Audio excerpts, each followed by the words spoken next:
Good afternoon, dear colleagues, dear participants of our today's event, and of course, good afternoon, dear friends on the other side of the screen. Greetings from Riga. My name is Evija Djatkoviča, and I'm researcher at the Latvian Institute of International Affairs and Riga Stradiņš University.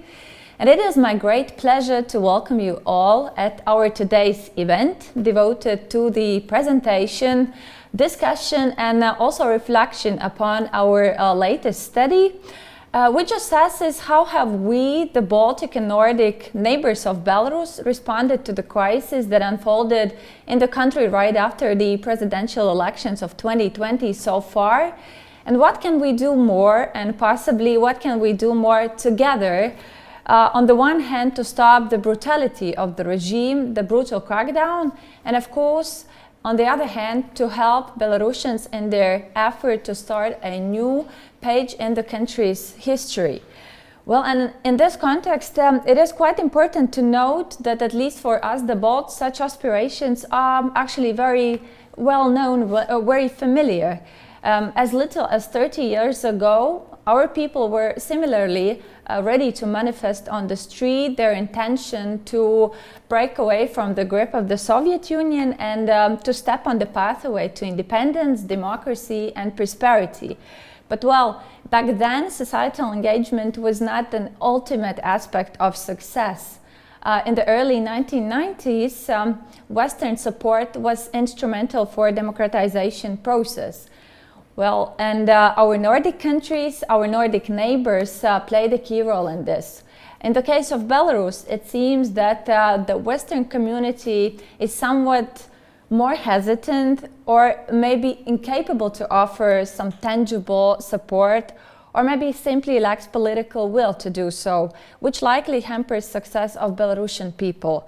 Well, but let me stop here for a moment and leave space for debating this at our discussion part. And now I would like to introduce two very special gentlemen for introductory remarks. And let me start with Mr. Stefan Eriksson, Director of the Nordic Council of Ministers Office here in Riga in Latvia, and also kind supporter of this project and great friend of Belarus. So Stefan, please, the floor is yours here in the studio. Sveicināti, vitāju. Welcome to the Nordic Council of Ministers office in Riga. And a big thanks to Ria and in particular to Evija for suggesting this project to us. It should be said that foreign policy issues are maybe not the highest priority of our office. This subject seemed so interesting that it was really hard to resist this proposal. It can also have something to do with the fact that I have a personal history in Belarus. I spent 7 years there as Sweden's ambassador. My main takeaways from this report is that the Baltic and Nordic countries haven't been indifferent to what has happened in Belarus during the last half year. There have been taken actions, decisions, different in different countries, which can be explained, of course, by different things, by geographical proximity, by history, by culture. The main idea is, of course, not to rank who has done the most. I think, though, it's very helpful to reflect what we can do together to strengthen the impact. And I also believe that it is our duty here in the Nordic-Baltic region to react to what is happening in Belarus. As you are aware of, the Belarusian authorities' repressions are still continuing. We read still every day about people being arrested, journalists, artists, well, different people. I mean, I personally know a lot of people that have suffered during the last half year, and that some of them are still in prison. So I think it's crucial mainly that we just don't accept this happening. We should also, of course, be aware of that there is no sole step or sole action that would resolve the crisis, the situation that we have in Belarus. If there were, I think it would have been resolved already since long. And in the end, of course, the main burden and the main responsibility of what will happen in Belarus lies on the Belarusians themselves. Still, to me, Belarus is a Northern European country. We have a lot in common. Potentially, actually, I would say that Belarus even could be a part of a wider Nordic-Baltic region. And it is, as I've said, very important not to give in to the fatigue that sometimes we may feel. There are a lot of problems in our own countries. There are a lot of problems all over the world. Expectations from Belarusians on us may sometimes be unrealistic. But we also, I think, need to keep in mind and understand the desperation that many people in Belarus feel today. And the least we can do, I believe, is to show strong solidarity and never get used to the repression that we see in a neighboring country of ours. Long live Belarus. Живе Belarus. Thank you, Stefan.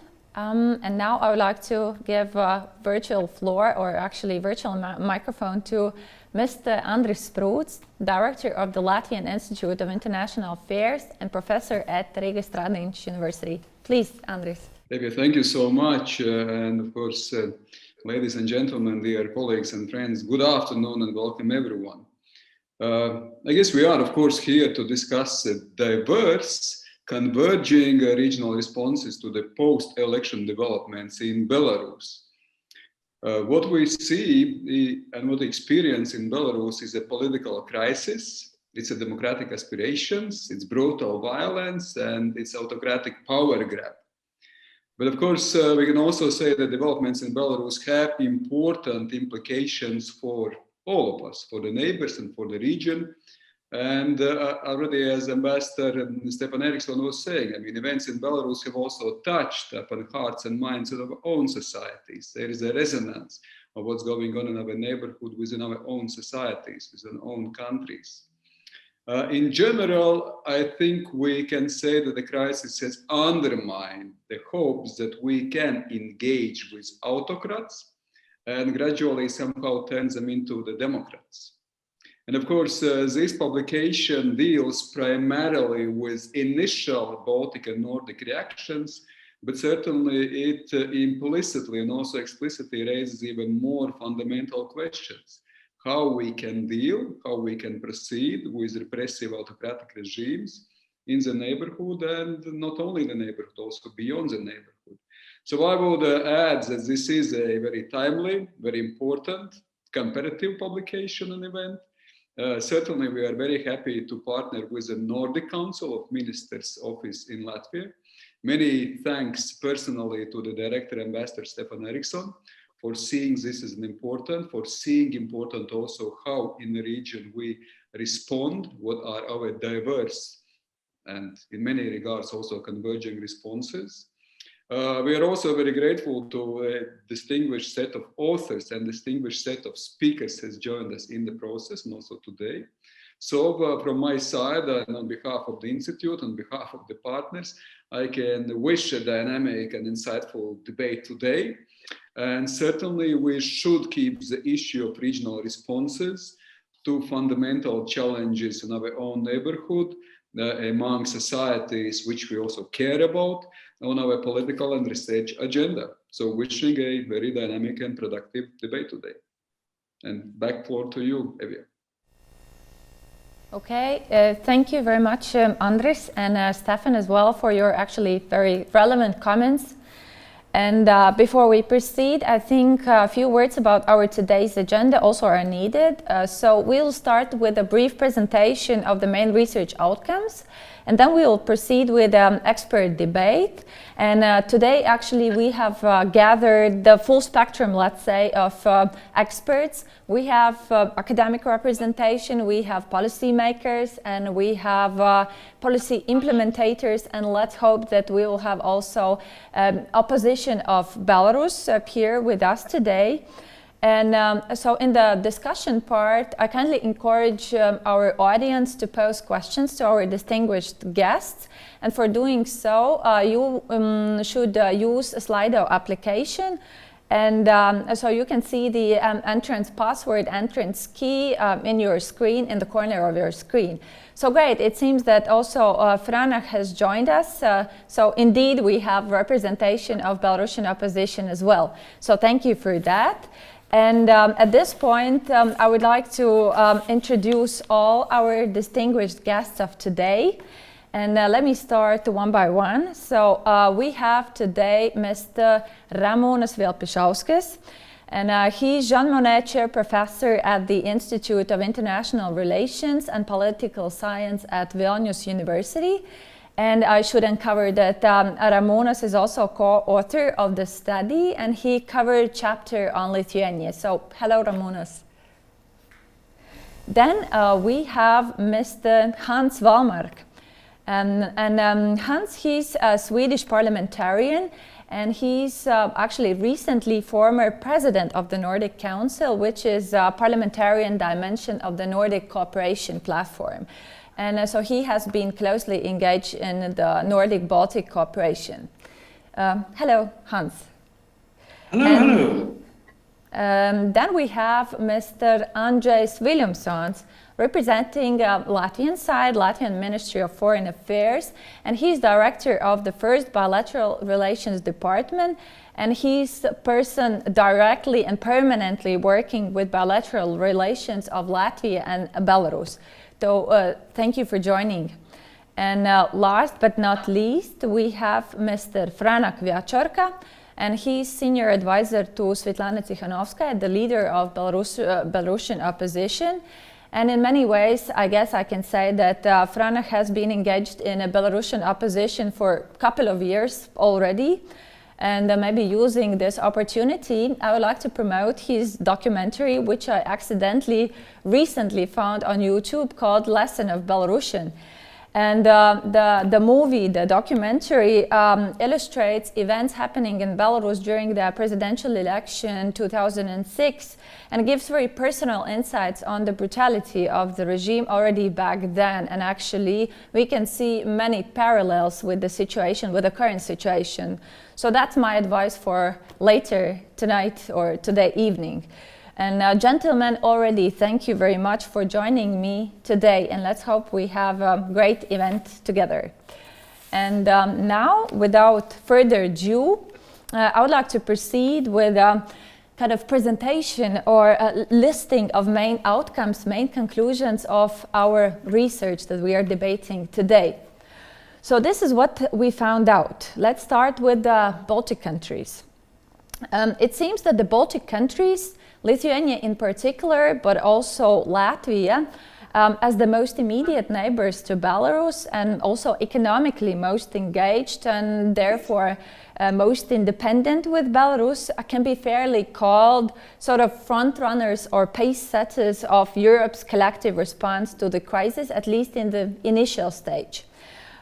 So the Baltic countries kept the issue on the agenda of the leading international organizations, including the European Union, Council of Europe, Organization for Security and Cooperation in Europe, the United Nations, where, by the way, Estonia currently holds position of non-permanent member of the Security Council. And of course, the Baltic countries demonstrated their resolve also by their own example. So national and also regional sanctions across 3 Baltic countries were imposed. So the Baltic countries jointly blacklisted more than 150 Belarusian officials. And actually just recently, very symbolically on March 25, the Freedom Day of Belarus, the Baltic countries announced one more round of sanctions, adding around 118 more officials to the list of persona non grata. And well, apart from this, many significant state-level projects were suspended or cancelled. For instance, Latvia withdrew from the initiative of the joint World Ice Hockey Championship with Belarus that had to be held actually in May, very soon. And also Latvia cancelled the electricity purchasing deal with the recently built Astravets nuclear power plant station. So all in all, even if more symbolic in their essence, those steps served for 2 purposes. On the one hand, for punishing Belarusian regime, but on the other hand, actually for pressuring further international engagement, and particularly the EU, as the consent making on sanctions was actually quite slow. So in this crisis, so far we could say that the Baltic countries punched above their weight. And then if we proceed with the Nordic countries, then what our research uncovered was that for most of the Nordic countries, Belarus was a country that barely existed prior to the crisis. Sweden, Finland, Denmark, Norway, and Iceland are, of course, more distant and largely interact with Belarus through the international organizations and platforms formats. And there are not so many significant links, neither political nor economic or even societal in terms of tourism. And subsequently, those national responses were largely streamed via international formats. Where, of course, the Nordic countries have significant influence and impact. As regards the collective actions taken by the Nordic countries, so they increased support to the civil society and held consultations with Belarusian opposition. However, rhetoric remained their main foreign policy instrument throughout the initial phase of the Belarus crisis. So, and what we have concluded from all of this, first of all, it is pretty clear that geography and prior relationship intensity really matter when it comes to engagement in international crisis. And if we put it in other words, so if I'm a country in trouble, then it might be of crucial importance who are your neighbors or who are my neighbors, and how engaged, how bilaterally engaged we are, and how internationally influential are those neighbors to facilitate further international reactions. This is thing or point number one. Then if we proceed to point number two, it became clear that except from suspension of already sort of limited political dialogue or relations with the regime, and some negative implications of travel restrictions due to the COVID-19 on societal engagement and movement, there were no too many other implications, particularly on the Belarusian regime. So in particular, what really matters for the regime in crisis is economic interaction, right? And it seems that it has remained so far unchanged. Of course, I have to admit that there were certain limitations of statistical data availability, and maybe it's still too early assessed, but nevertheless, economic interaction remained. And thirdly, which is quite important conclusion as well, is that the study clearly depicted that even between two geographically close regions and 8 politically, ideologically close countries, perceptions and reactions to the Belarus crisis were actually quite different. There were countries that already from the very beginning of the crisis, there were strict and in favor of sanctioning policy against the regime, but then there were countries that were in favor of dialogue with the current Belarusian regime in the initial phase. And then there were other countries that engaged in the crisis and solution of the crisis rather out of solidarity with neighboring countries than out of genuine interest in what's happening in Belarus. So this would be, in short, from my side. Thank you. These have been observations and the research. And for more methodological details, and also for if you would like to see or read the full text, please check the policy brief, the research on the homepage of Latvian Institute of International Affairs. So, and finally, we have come to the part where we I would like to engage also our experts and to see what they have to say about already past steps and future prospects. Let me start with the first question, which I would like to ask actually to all of you. Let's do a round of answers. And it would be, I would be keen to hear your assessment of response of your country, of your region, and of Europe, and actually Western community at large to the Belarus crisis. So what measures were taken so far? How do you assess them?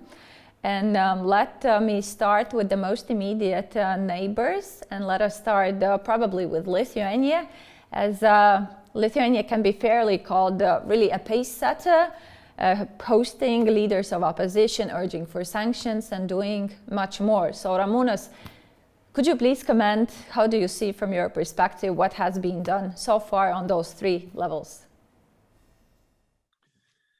Hello, thank you, Evija, and I want to thank colleagues in Riga for leadership in this initiative, in undertaking this study, inviting me to contribute to it and also to participate in this discussion. My answer, which I have to limit to 3 minutes, will start from the end of the question. My assessment of European Union's response to what happened in Belarus. And I would say that the response of the EU represents what was possible, taking into account 3 factors. First, divergence of national priorities of European Union member states. Cyprus, of course, comes to our mind first here, with its initial foot dragging with respect to the introduction of sanctions, targeted sanctions by the whole of the EU to the officials of the regime in Belarus involved into fraud elections and violence against its citizens. The second factor, procedures and institutions which have their aim at forging a consensus among all EU actors, but it is a time-consuming exercise. And the third factor is the influences of other external actors. Of course, first of all, Russia comes to my mind here.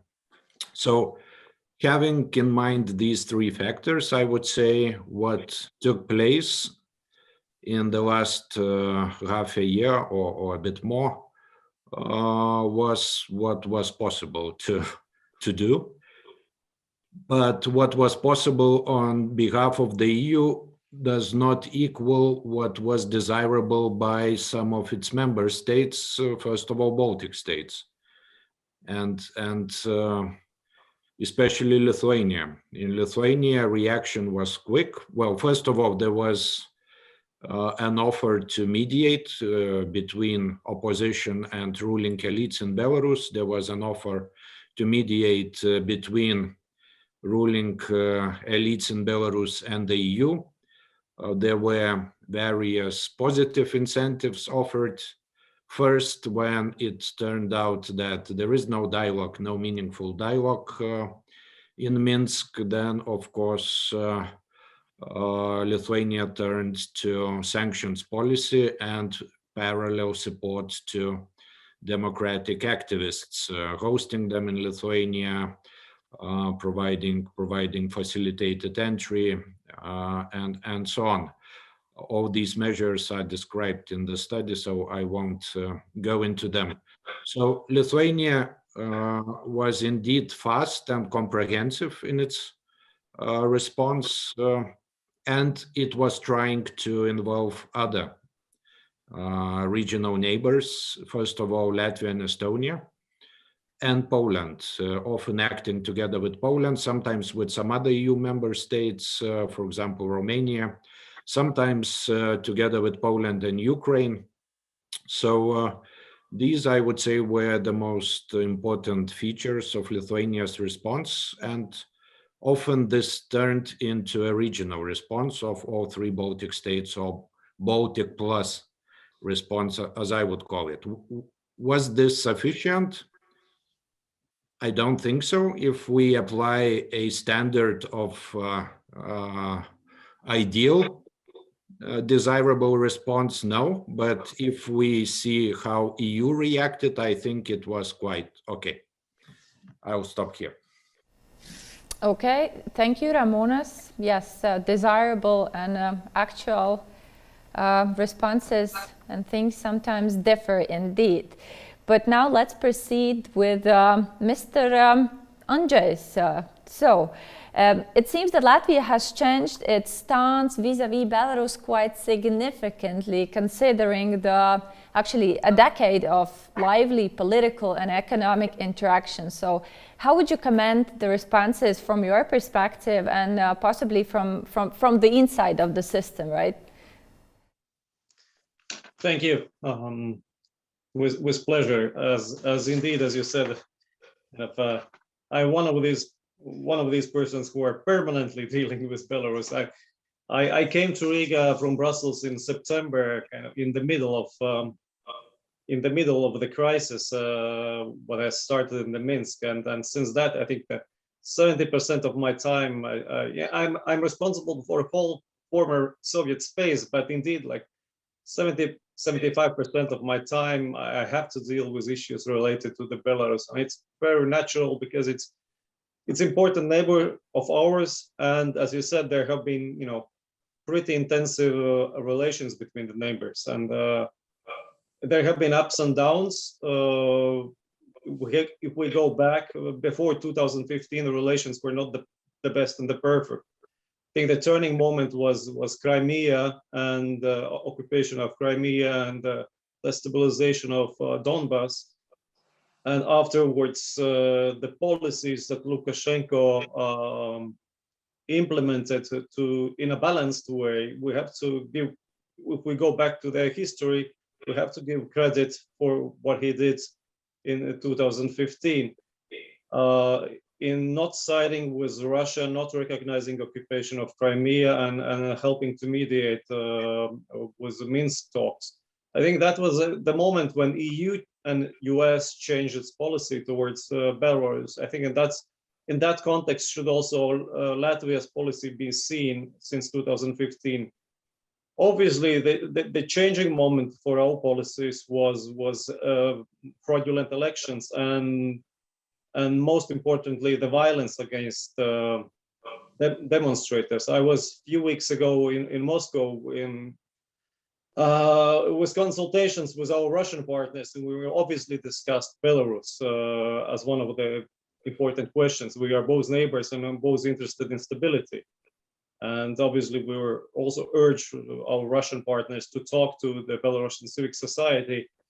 But I think that, to my surprise, it was surprise for the Russian colleagues that one date can change so much in one country's attitude. But indeed, I think this one date change was a game changer until these fraudulent elections and this violence. I think Lukashenko was very popular in Latvian society. You know, I come from a small town of Latvia.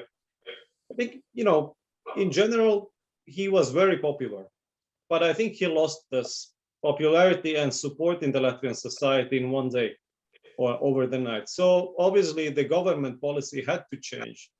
The government had to go along with public opinion in Latvia, and obviously that's a true explanation why our policies changed. And obviously, the economic relationship with this country was important.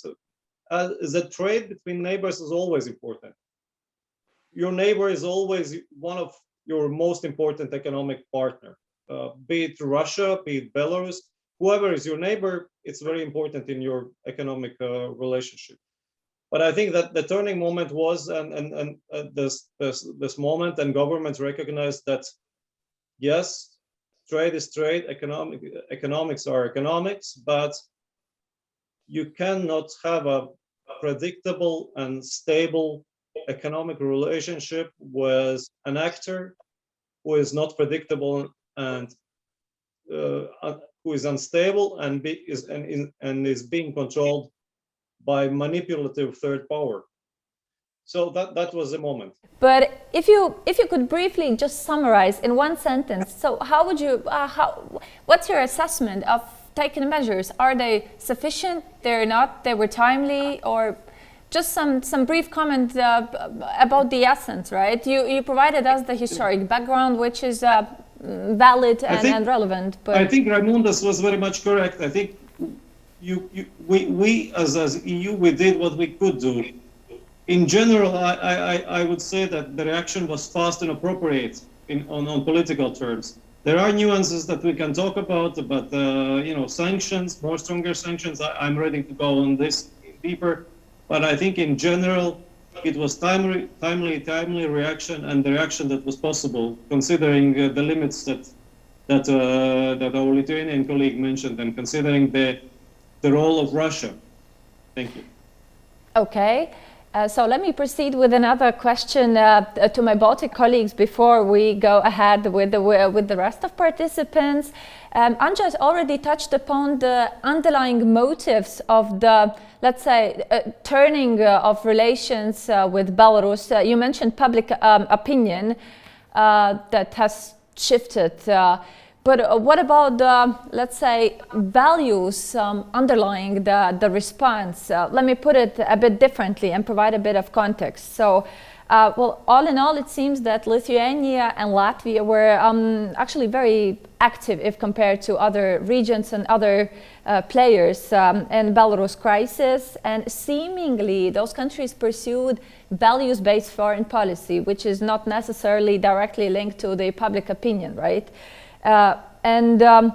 Especially those two countries had to think probably twice before sanctioning or blacklisting Belarusian officials, because there's always possibility of retaliation, especially when you have some economic engagement, and there was a possibility of retaliation, for instance, in transit area, right? So on that side, it seems that, okay, we did a great job, that we really initiated sanctions and kind of pursued, well, we put values on the first line. But on the other hand, let's be frank, those sanctions were more symbolic than painful. And I really doubt that Mr. Lukashenko even noticed that he's now banned from entering Riga for another glass of, I don't know, Riga balsam, or having zeppelins in Vilnius for dinner. So what really matters was economic interaction. But somehow it was not really included in the sanctions. So economic realm was not touched in this package of sanctions. And furthermore, Lithuanian side directly opposed initiative of Sviatlana Tsikhanouskaya to impose sanctions on Belarus Kali, producer of potash fertilizer, because it's a trade partner, important one for Klaipėda port. While Latvian side was not very keen to include in the EU sanctioning list Alexander Oleksin, regime-affiliated oligarch, right? Because he owns businesses in Latvia and employs people. So the question comes out of this: can we really say that Latvia and Lithuania pursued values-based foreign policy, or it was rather an illusion with still economic experience somewhere kept in mind? So Ramūnas, maybe you could continue. Thank you, Evija. Good question, and this is a traditional question, and I think the answer depends on what is the baseline for comparison. If we compare reactions of Baltic states with some other EU member states, as we already discussed, they went quite far and quite fast.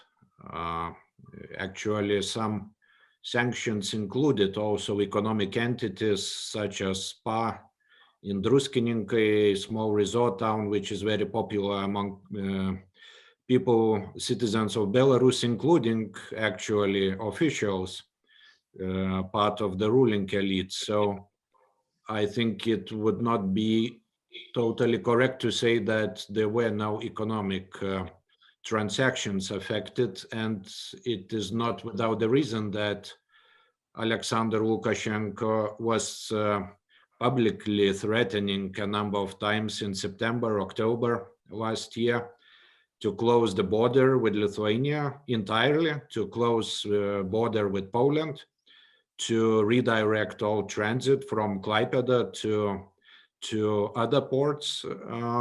So I think if we compare with other EU member states, as I said, the response went quite far. But if we compare with ideal standards, of course, what we have now is a sort of compromise. Compromise which excludes state-owned, targeting state-owned enterprises of Belarus, which of course would have immediate negative economic and financial effects on budget of Belarus. It would also have effects on Lithuanian economy if Lithuania alone went ahead with such sanctions. And the position of Lithuanian government is that it would support such sanctions if there was a common position of all EU member states. And in a sense, I can understand this, because otherwise Minsk can play off Lithuania against other EU member states, you know, by, for example, redirecting transit through Latvian ports or some other ports. Of course, he is working with Russia but there are limits how much Alexander Lukashenko can further increase his dependence on Russia. So I think, therefore, some of his talk was just threatening, but not responding to Baltic states' measures.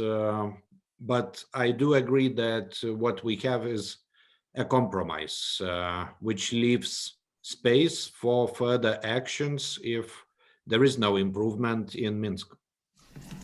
Okay, thank you, Ramūnas. So you called the approach compromise. Andžejs, how would you call? And maybe continuing, Lithuania would join and go ahead with sanctioning also state enterprises if others would join. So how do you see, would Latvia agree on such further steps? Obviously, on sanctions, we're ready to continue to work, and I can go into details on this, but I think it's very wrong to put the emphasis on sanctions as such. I think sanctions as such are not policy. I think if we go back to the autumn and the EU reaction, I think the most important reaction was to support civil society of Belarus, and to earmark EU money to stop, first of all, to stop financial flow to the regime, and to earmark these monies to support civic society. I think that is the most important step and the most important direction where EU needs to work in the future.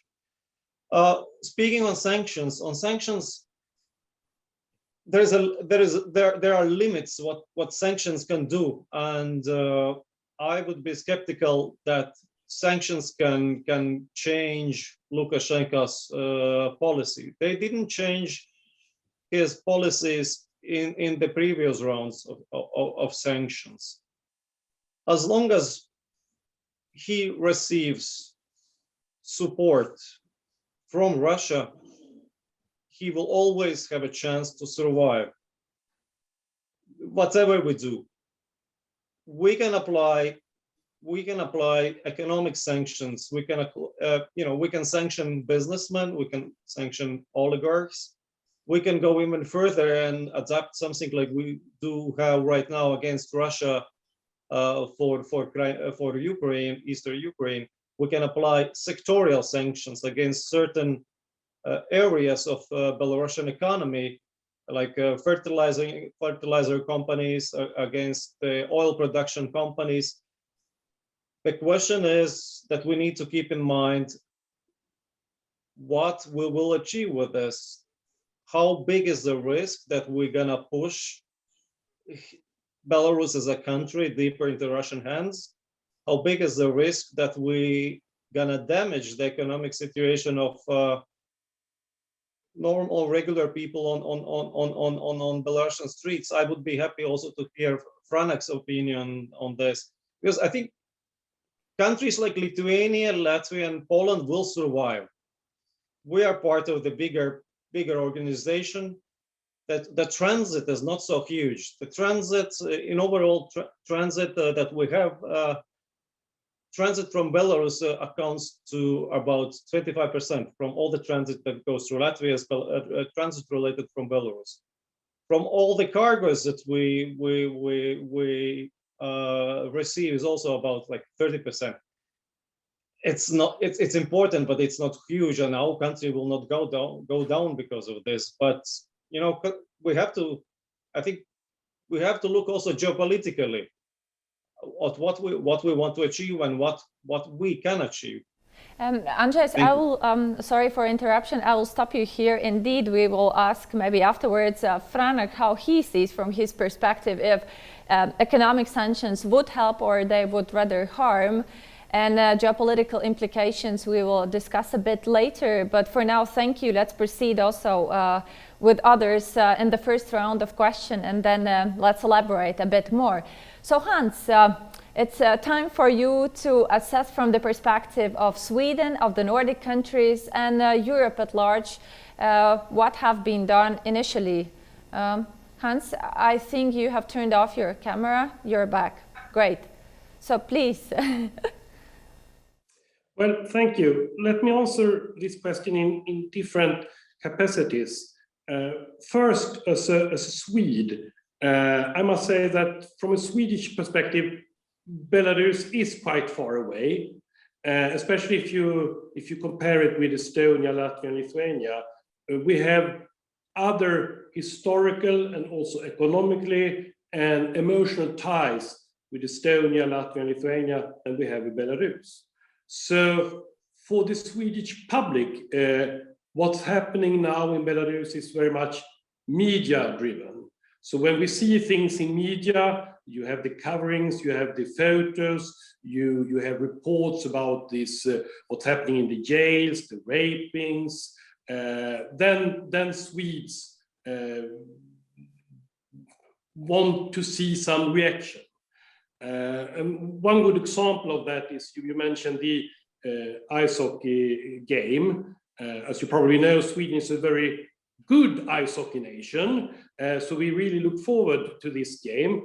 But it's not a political decision, it's made by the Ice Hockey Federation. But during this media covering what's happening in Belarus, it was a huge pressure on the Swedish Ice Hockey Federation not to have the game in Belarus. And for example, we had also this kind of contact from my party with the Ice Hockey Federation to say that Swedes don't like the idea of playing ice hockey in Belarus. Secondly, in the other capacity, I represent the main opposition party in Sweden, the Moderate Party, and I'm also deputy chair of the Committee on Foreign Affairs. And I would say that inside the parliament, it has been more a political decision between government and opposition. And it's also important to add another fact to that, and that is also that the current government, the Social Democratic and Green Party government, are chairing the OSCE this year. So our foreign minister is the chairman of the security organization OSCE, and therefore I think that she's also trying to meddling also in this. And this opened a window for us in the opposition also to have demands on the government. And I would say that the opposition in Sweden, the center right-wing parties, we have 4 center right-wing parties, have pressured the government to do more, for example, on sanctions. Sweden has not the laws that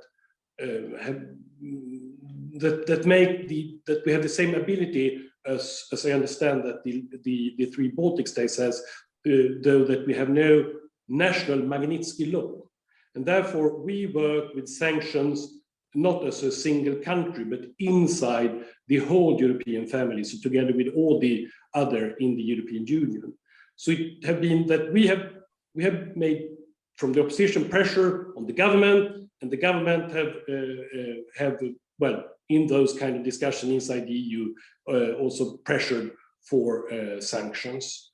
As a pro-European, I think it was sad that it took too long time for the European Union to have sanction and to show that something happened. And we also know that it was blocked for different reasons by some countries inside the European Union. But you need to have all the countries behind you. And therefore, I think that for today, it's 84 individuals on the sanction list, and I think it's 7 different companies.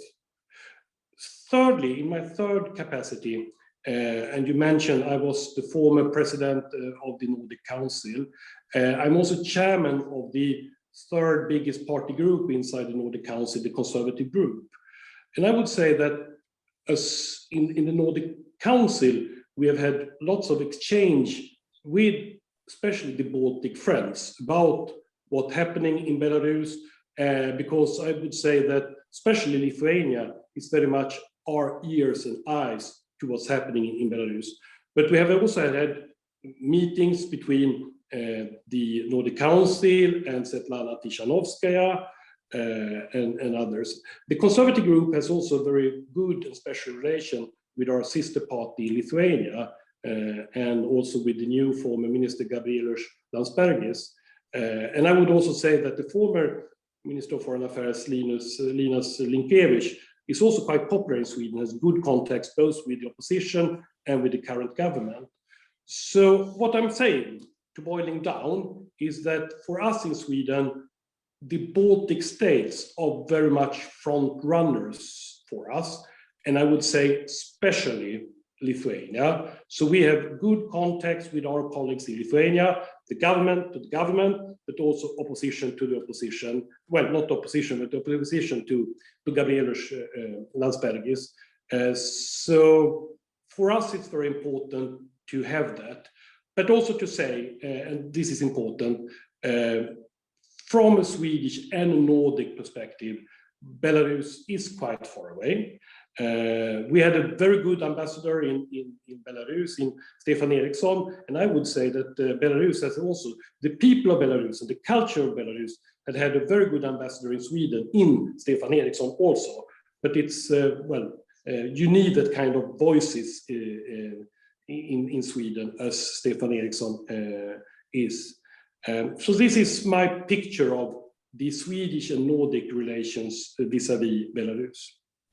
Okay, thank you, Hans. So it seems that there are some also domestic constraints or domestic issues that move either ahead or block the sanctioning things in Sweden and probably in other Nordic countries. Well, I had, could you please maybe very briefly, very shortly comment, yes, you're right, indeed, Sweden and the Nordic countries are more distant from Belarus, but on the other hand, it is advantage to the extent if you would like to align with the Baltic countries in at least in symbolic sanctioning, then you would have basically nothing to lose, right? In the Baltic countries, we had to think twice due to the economic interdependence, but in case of the Nordic countries, as you don't have that many bilateral interactions, well, you could probably freely join the alliance of the Baltic countries and create such a regional bubble of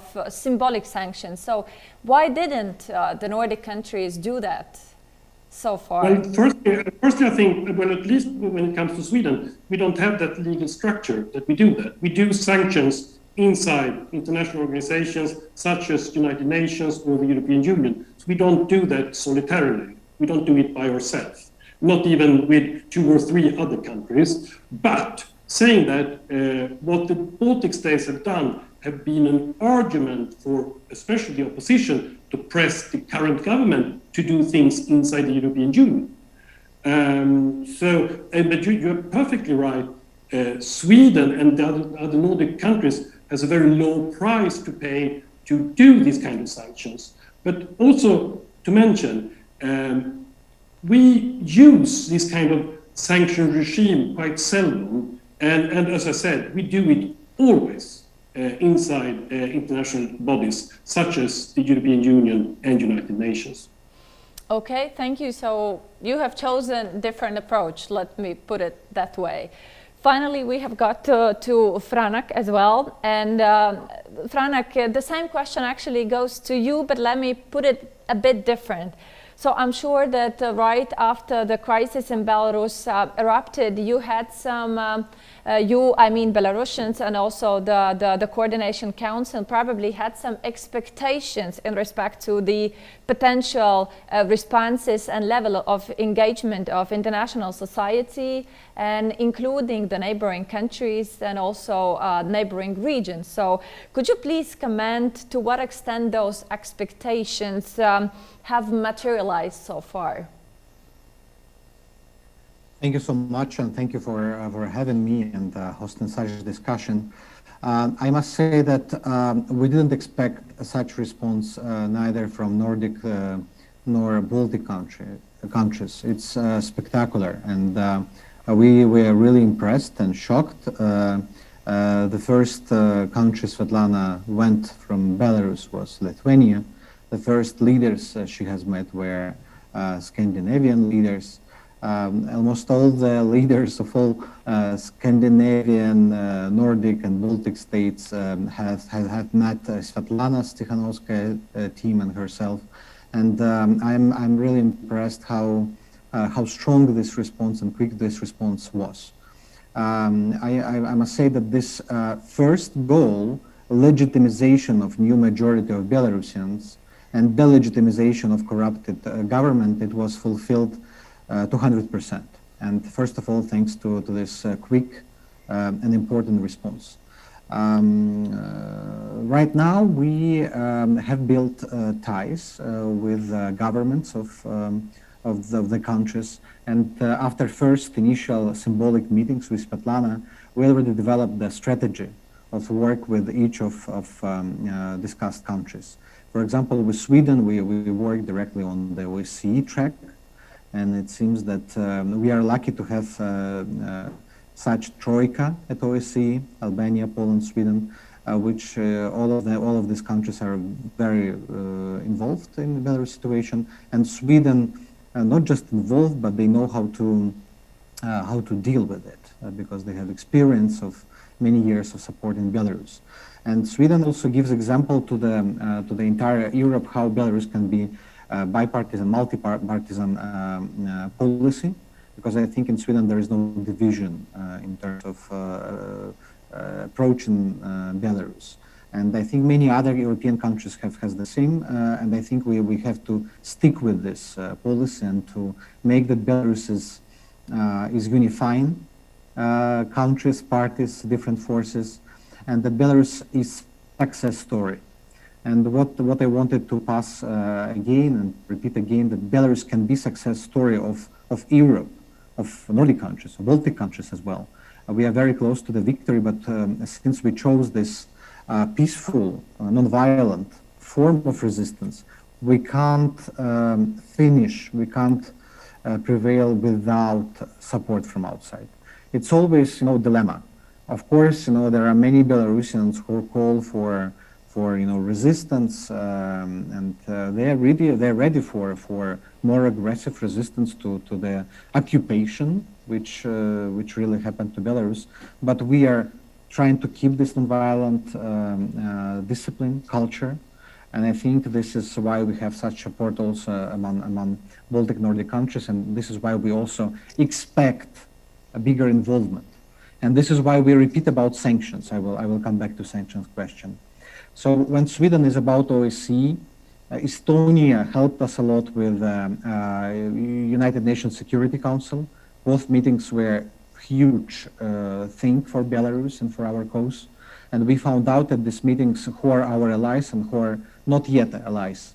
Finland, for example, during last meeting with Finnish ministry and government, we found out that Finland is good to build ties with OSCE, through OSCE, but also in arranging discussions on dialogue and negotiations we are pushing forward right now.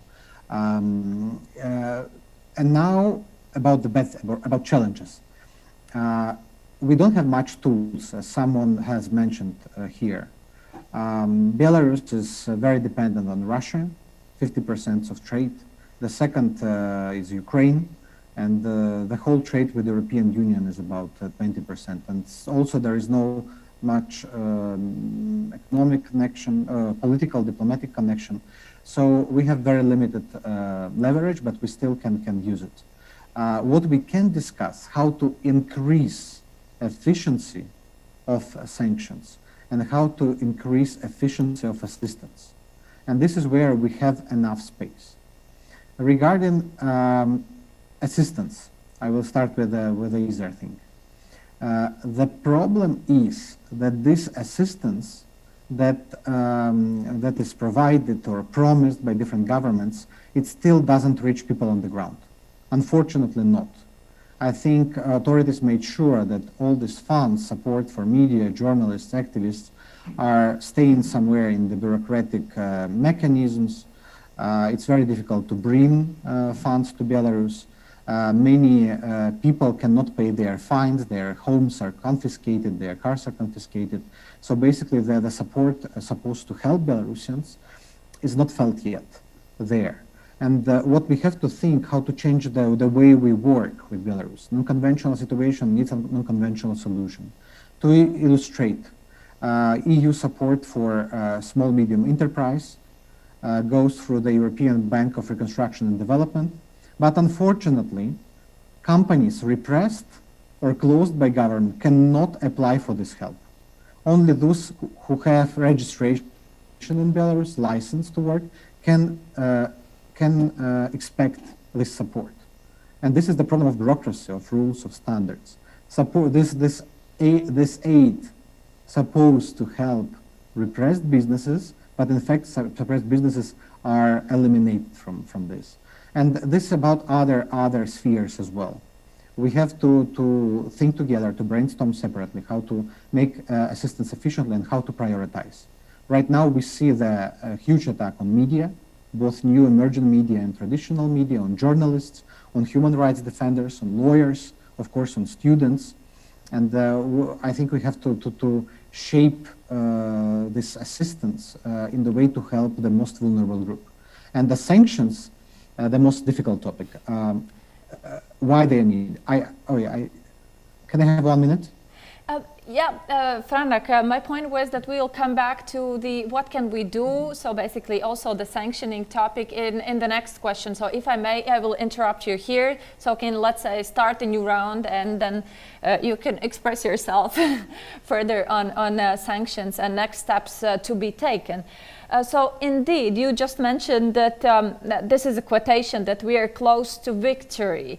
But well, looking from our perspective, it seems that during those 7 months, well, practically nothing much has changed in Belarus, actually. So Lukashenko is where he is, and he has become even more cautious. Indeed, as you already mentioned, so there are journalists behind bars. People are being detained even before the riots, right? And Sviatlana Tsikhanouskaya has been just accused of terrorism. So it seems that current strategies or so far implemented steps, they do not really work, and some new ideas should be brought. And this is what we are going to talk about now. And well, on the other hand, I'm happy and I'm glad that actually in recent weeks, Belarus has become an issue for international community again, right? It was forgotten for some period during the winter while protests didn't take place, but now it's on the agenda again. And but it seems that this collective international focus, it has shifted to collecting evidence of violence, to the direction which works with actually implications of the crisis, the effects of crisis. This is good and it's necessary, of course, but we're not really talking about the root causes. From my perspective, it looks like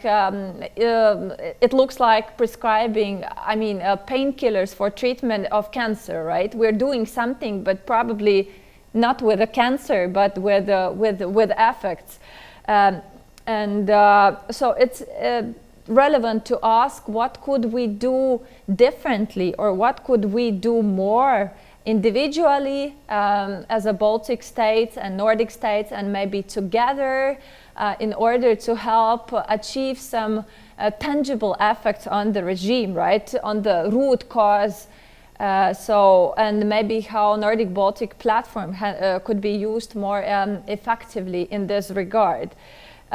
So maybe we could think of new strategies, and let me start with Hans, as he probably will have to leave earlier. So Hans, how do you see? Indeed, Sweden is presiding country in the OSCE. So, but we are again talking about the effects. But what could we do with the root cause of the problem, and maybe how could we use Nordic Baltic cooperation more efficiently?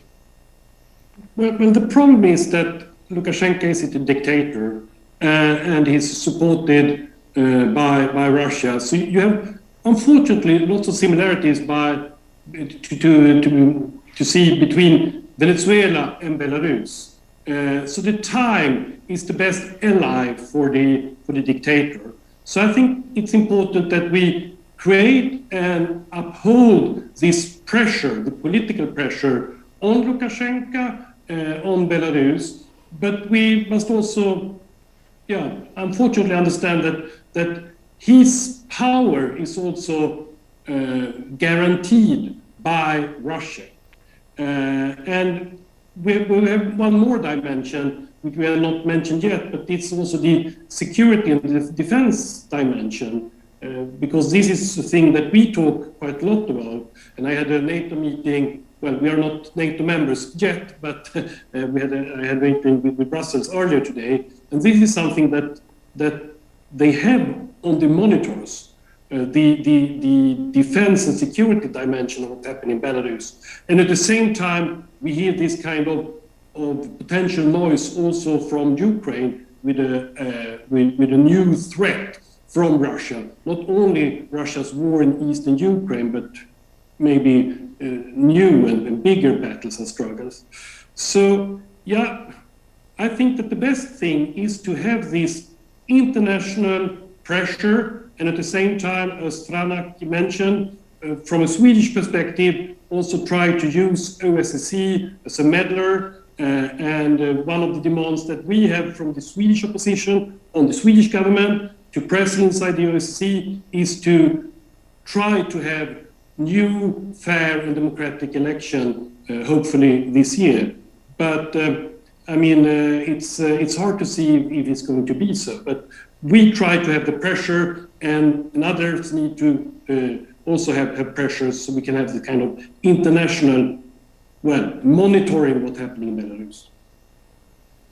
Okay, thank you. What I heard was about pressure, right? Andžejs, maybe you could follow up. How can we create this pressure more effectively, right? We're talking about pressure, about elections.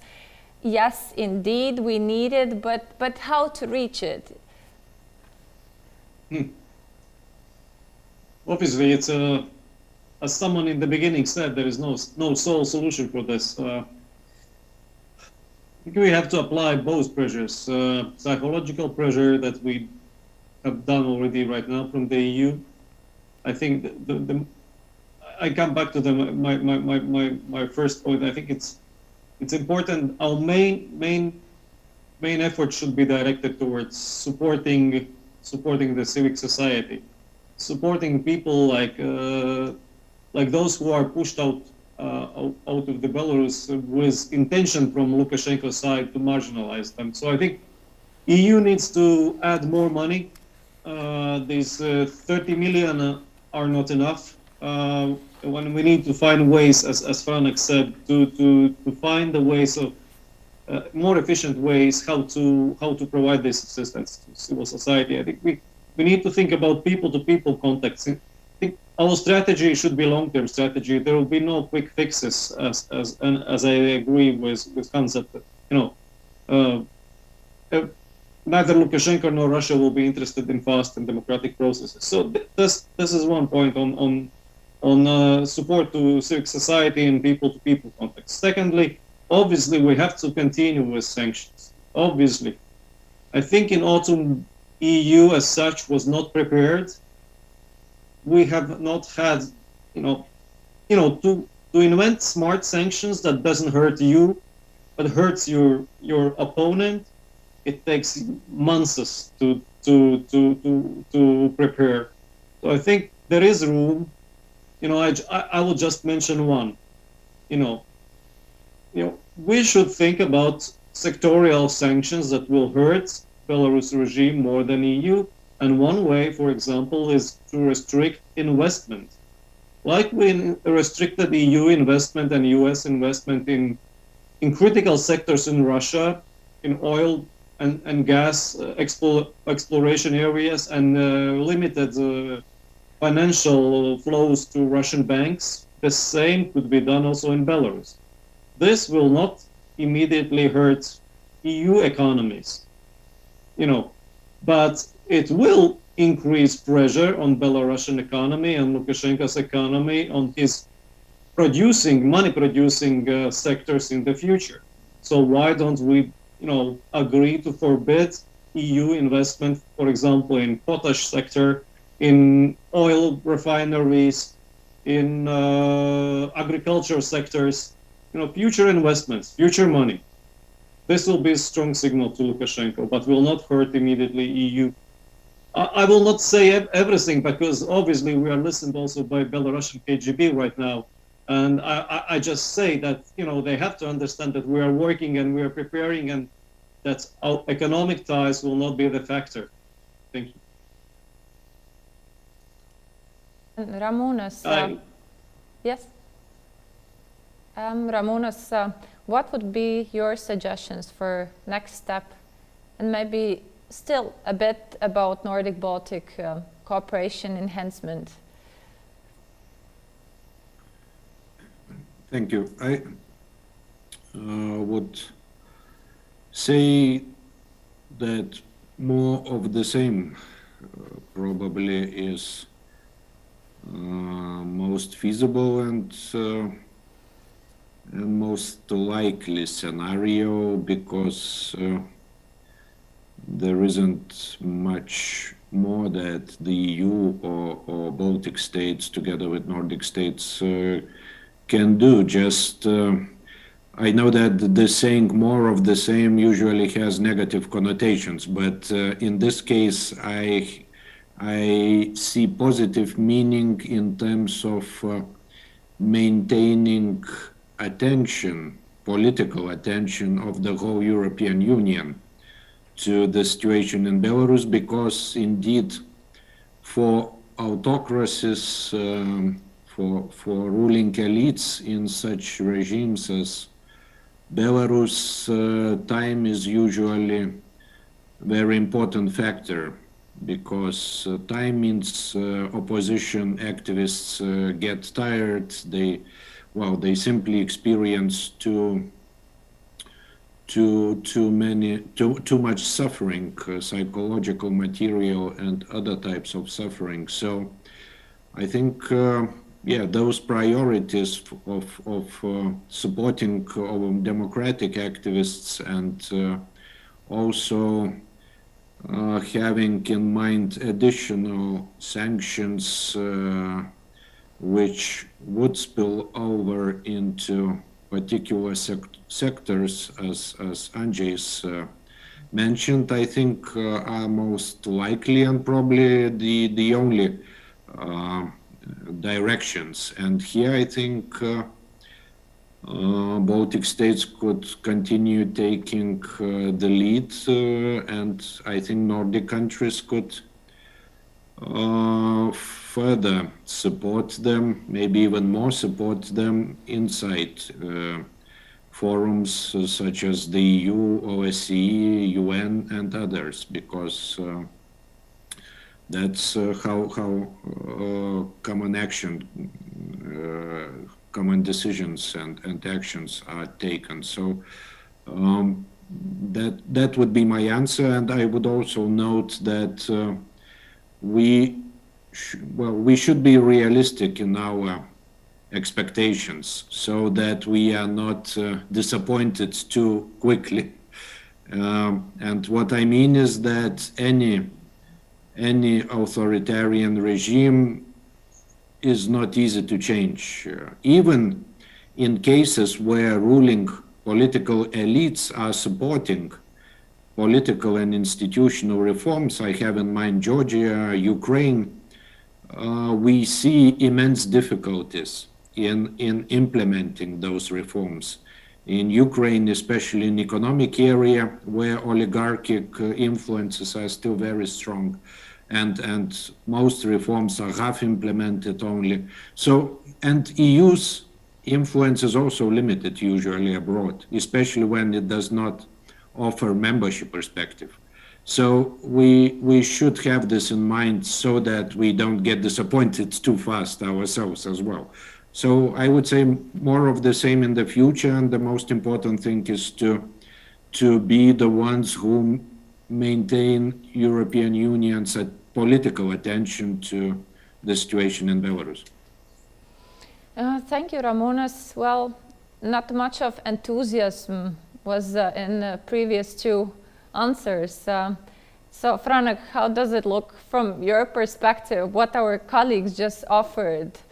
Is it enough? Is it sufficient? And before you answer, let me quote Sviatlana Tsikhanouskaya on Twitter, and then you can elaborate also, that as she writes, OSCE and UN are ready to organize a platform as mediator, as well as to force the regime to negotiate. This is a response to the initiative, right, which is now ongoing, that changes will be implemented or will be reached through the mediated dialogue. And those two platforms indeed were agreed, but what about forcing? How does it sound to you what our colleagues said before? If it's enough for forcing the regime, if such steps and continuing as now we're doing, if it would be enough for forcing regime to negotiate, at least to talk?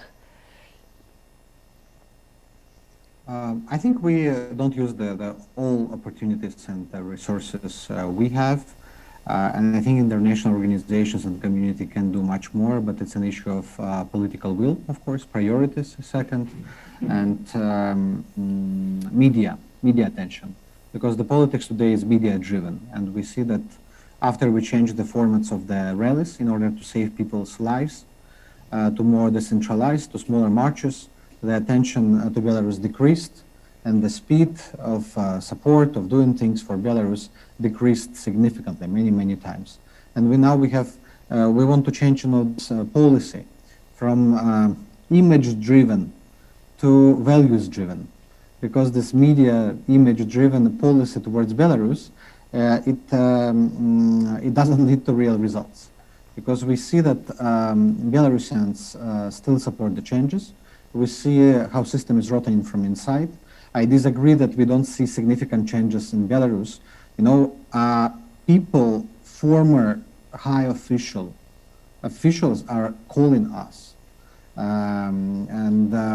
It was impossible to imagine in August last year. They are sharing information, they are leaking videos. Unfortunately, many of them arrested already. Today we knew that 2 guys who were leaking videos, they got 20 years in jail for treason. And it is not a sign of stability that system is strengthening. More and more followers of those who want changes and risk with their lives, basically, people emerge. There are hundreds of those who are in the system and helping the changes, and more of them are joining. So that's the first sign. Second, I would propose to use the formula EAP, we call it, like Eastern Partnership or European Action Plan. Elections, accountability, and partnerships. Elections is priority number 1. If we all will be speaking in one voice, that elections must take place this year, and repeat, elections. Not constitutional reforms, not talking to Lukashenko, not talking to Russia, but elections. This is a very fair demand. It will help us a lot to not lose focus. We are losing focus because we are trying, perhaps we have to wait, perhaps it's a long game, perhaps the situation will not change this year. And this is why policy becomes inefficient. If states, Canada, Nordic countries, Baltic states will be repeating about elections this year, and we will be materializing these elections with practical actions, with pressure by big players, by EU and US, that will help us a lot. Sanctions work. After US announced the lifting sanctions, not lifting, but the prolongation of sanctions towards 9 companies, it was huge effect. We get so much information, calls, there was such internal dynamic in the government. They are really afraid. They made contracts, they are making now contracts to not write the name of the company, to avoid sanctions. And we don't have signs that it pushes to Russia. Lukashenko's economy is very dependent on Russia. It can use temporarily, in some situations, Russian ports, seaports, Russian channels of trade, etc., but it can't solve the problem entirely. Yes, they can trade, they can sell some potash to India, but it will not guarantee that Belarus Kali will survive. So I would recommend to consider the sanctions policy, but to synchronize this policy with all other players. especially with the United States. It's very important because their sanctions right now, their sanction regime is the most powerful. EU sanctions are important, but the regime itself, it doesn't limit from, it's very easy to avoid European sanctions. Unfortunately, the companies sanctions in 2011, 12, 13 by EU, they managed to avoid, and this is why we tell right now, all sanctions towards Belarus didn't work. It's not true. They work, but they have to be implemented in a different way. And if I may, regarding the optimism and the timeline, I remember such discussion in July and August with experts, with politicians, stakeholders. No one said there will be change this year, there will be protest or whatever. It's a long game, we have to wait, transform Belarus system, engage Lukashenko's government. But everything changed in August, September, October. Everything was absolutely shocking. No one predicted. In the time of digital technologies, having our capacity, having the absolutely new quality of Belarus society, changes might happen very quickly. Trigger can happen any day. Lukashenko makes so many mistakes. He makes so many statements, so many weird appointments. So he can actually lead to this following protest. The problem is, will we be ready for another critical moment? Will we as Belarusians, and if international community will be ready to provide Belarusians to sustain their protest and to help Belarusians to achieve what they want, and they want elections. This is the question. And in order to have it, we should, of course, be ready for long game, but prepare for quick actions. More longer we wait, lesser chance for peaceful transition we will get. Thank you, Franak. And from what we have heard just now, it seems that the further strategy should include two elements. One of it's a positive thinking about elections, right? So if we will think, then there will be elections. And still, in contrary to what some of our colleagues mentioned or said, sanctions could work or could help, at least from the perspective of Belarus.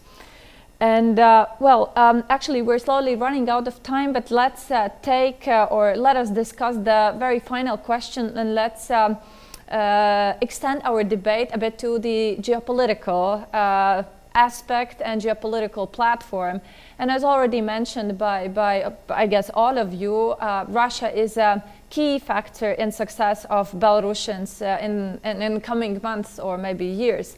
So do you have any idea from the perspective of, probably from the European perspective, rather from Nordic-Baltic perspective, how to achieve Russia's non-interference? Are there any mechanisms how Russia's non-interference in issues of Belarus can be achieved? So meaning, how can we stop Russia's support to existing regime? And do we have sort of collective will to potentially confront interests of Russia over Belarus? And if we put it even in more different words, can we say that Belarus is important enough for the Western community to engage deeper in this crisis and potentially confront Russia? And maybe also you could briefly give your assessments or give your comments also to the audience question, which is kind of related, and audience is asking, so what red lines has Putin crossed in Russia's response to unrest in Belarus, and what will be the result of such approach? So two questions combined. If we can prevent Russia of intervening, and what will be results of Russia's support to the regime. Maybe Franak, now do you have anything to say about this geopolitical perspective? I have to be very cautious about geopolitical perspective because we are not, we do not make geopolitical prize. And I can just say that Lukashenko is becoming very expensive for Russia, and the sanctions actually, they do not help Russia much. Opposite, they make Lukashenko costly. Russia uses Belarus economy and Lukashenko as well. So I think it will not be supporting Lukashenko for a long time. They also are looking for the solution, for other forces, for other people to support. But we repeatedly say that it's not about choosing between Russia and Europe. It's about giving elections, and if there will be pro-Russian party, they will compete in free democratic election. But let Belarus go and Belarusians to decide. But we see the same with China. You know, just compare how China was supportive towards Lukashenko in August, September, but now they didn't provide any loans or any development project. They didn't propose any investment development project in last half year to Belarus. So they are cooling off, and this is the moment, you know, to propose another scenario, the roadmap, to explain the advantages of such dialogue, what can be discussed. This is why we ask OSCE and Swedish chairmanship also to involve Russia as mediator, to make sure that Russia will not be blocking these agreements or decisions. So we are trying to be very cautious in this. Russia is our important neighbor forever, and we have to include it in the process, but reminding that do not interfere, because right now it sounds like Russia says that Tsikhanouskaya don't interfere in Belarus affairs, and this is not correct. Okay, Andžejs, maybe you could proceed. Do you see perspectives how elections could be held in Belarus without sort of engagement of Russia, direct or indirect, with its own candidate, with its own party, or any other scenario? So, Andžejs. Well, obviously, Russia will want to manage the processes. You know, be it Lukashenko or somebody else, Russia will want to manage these transition processes. And I think our duty from the West, from the transatlantic community, is to remind them that stability, long-term stability in Belarus is not achievable if political process is not involving all political parties, all political players. You know, it's impossible to create a stability if you don't engage people who have been pushed out of the Belarus. So I think, you know, Russians understand this. My feeling is that they have to understand this, and the question is only when they will be able to proceed to something that will lead to a more homogeneous and integrated society. If not, you know, all the projects where Russia has tried to impose political processes outside Russia, they have failed at some moment. So, I think, you know, at the moment when Russia will realize that supporting Lukashenko or managing the processes in Belarus is risking to lose sympathies of Belarusian people, that's going to be the changing moment. Okay, thank you. So it's kind of proposal just to wait. And Ramūnas, what about you? Well, I think from the very start of the events last summer, the biggest challenge for democratic activists in Belarus is that despite their wish to simply have domestic agenda which focuses on free and fair elections, and this proposal was actually raised by Lithuanian president and other institutions from the very beginning of this crisis. I mean, this is a consistent Lithuania's position as well, that first of all, the fair and free elections should be organized, and then whoever wins them will be taking the legitimate decisions. But the biggest challenge is that this wish to focus only on domestic issues without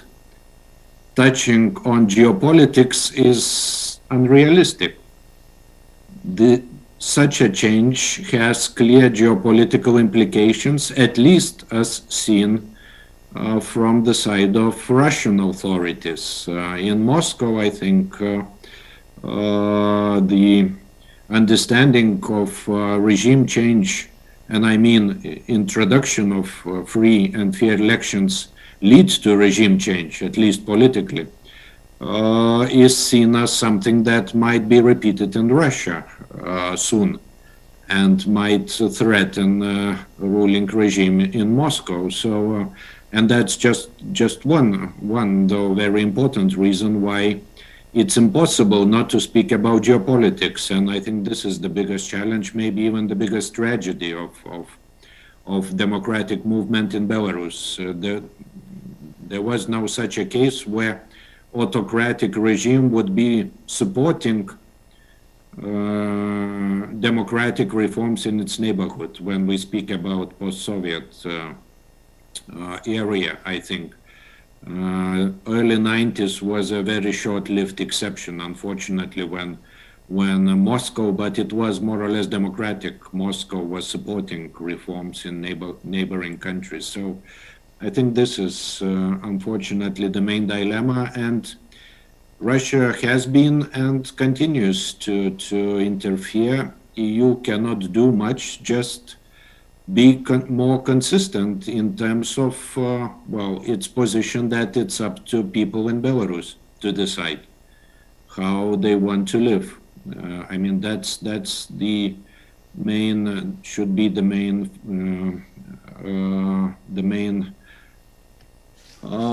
element of EU's position. It could be, of course, more straightforward when talking with Moscow about that, because, well, at least half a year ago, some people in the EU were acting clearly not to upset Moscow, but at the same time, it was quite clear that their restraint was not reciprocated in Moscow. I mean, the restraint of EU has really no effects on policies of Russia towards Belarus. So it is, I think, the main challenge, and I don't see an easy way out of this unless something changes the calculus of ruling authorities in Moscow. But I can't really see what could that be. Thank you, Ramūnas, thank you, Andžejs, and thank you, Franak. I think at this point we may finish our today's event. And all in all, I think we had quite interesting talk, discussion, and we even managed to come up with some concrete suggestions for future steps. And let me list at least some of them. So, as we heard, suspension of foreign investments in Belarus could be proposed. Then economic sanctions might help as well. And of course, we should continue supporting the civil society in Belarus and society in general. But of course, it's also clear that the resolution of crisis is in the hands of Belarusians themselves, and they will still have to figure out how to deal with their own dilemmas. What I mean with this is that on the one hand, they have to either continue popular protests, risking being detained or even imprisoned, but with hope that this would really change the regime at some point, bring expected changes, or they can stay at home. Yes, situation is quite complicated now.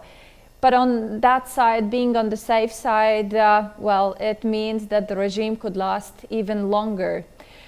So thank you very much, gentlemen, for joining me today. And of course, thank you very much for watching us online. And goodbye, and Živie Belarus!